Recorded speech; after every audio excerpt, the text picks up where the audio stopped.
Selamat datang di channel Simbah Jawa. Channel ini menayangkan informasi, fakta dan mitos, serta legenda dan sejarah yang gak kalah menarik loh. Saksikan video sampai habis, jangan setengah-setengah, supaya Anda tidak salah info. Hari ini kita akan membahas tentang kapankah masa itu akan datang. Siapa lagi yang ditunggu-tunggu? Tentu Satrio Piningit. Tentu kita akan berharap masa itu segera tiba. Namun sebelumnya marilah kita urai sedikit demi sedikit benang-benang ramalan itu satu demi satu.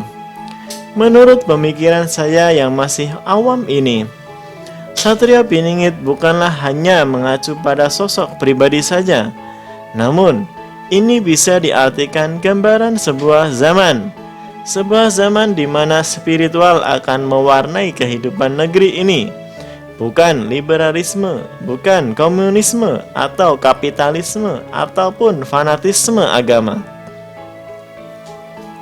Dalam serat-serat kuno tersebut disebutkan tentang kode-kode gaib yang menandai kemunculan zaman ini. Misalnya, Bocah Angon, Trisula Trini Suci, Gunung Merapi meletus, Sabdo Palon Tumbal-tumbal berkasan, dan lain-lain sebagainya. Apakah kode-kode ini akan kita terima mentah begitu saja? Tentu saja tidak.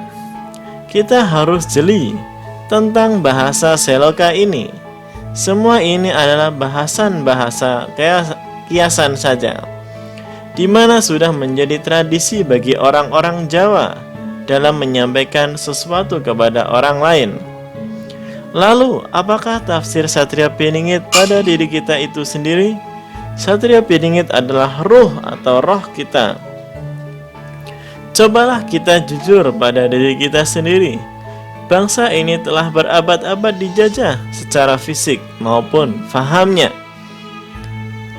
falsafah hidup, budaya, dan lain-lain sebagainya, di mana terutama pada zaman Orde Baru nafsu angkara murka telah mengobrak-ngabrik negeri ini.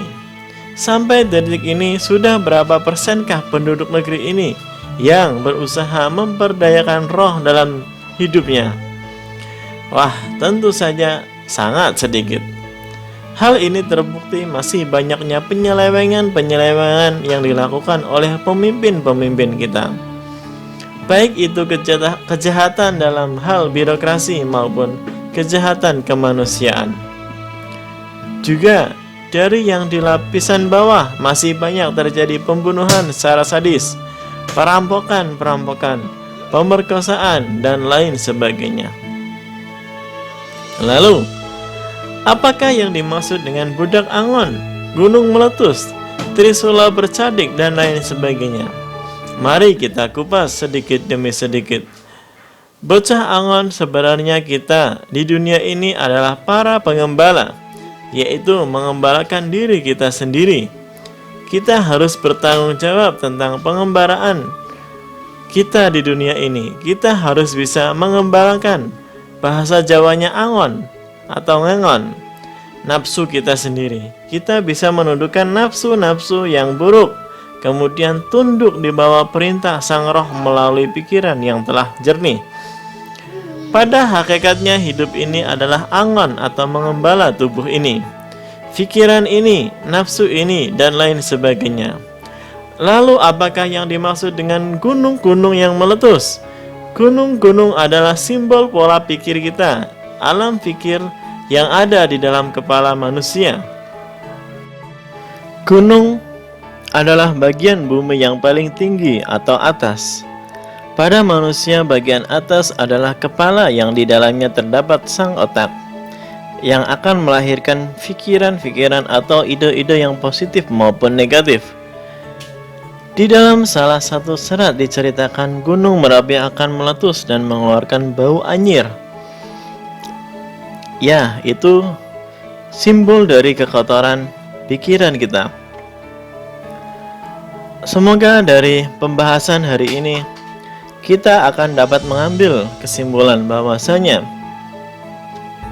perubahan-perubahan bisa dirubah mulai dari dalam diri kita. Tentu saja kita akan bisa merubah semua permasalahan di negeri ini kalau orang-orangnya selalu bersikap positif, baik, dan selalu berpikiran jernih. Sebab Satria Piningit akan muncul setelah goro-goro itu terjadi atau kala bendu itu terjadi. Semoga bermanfaat. Jangan lupa like, share, dan subscribe. Assalamualaikum warahmatullahi wabarakatuh.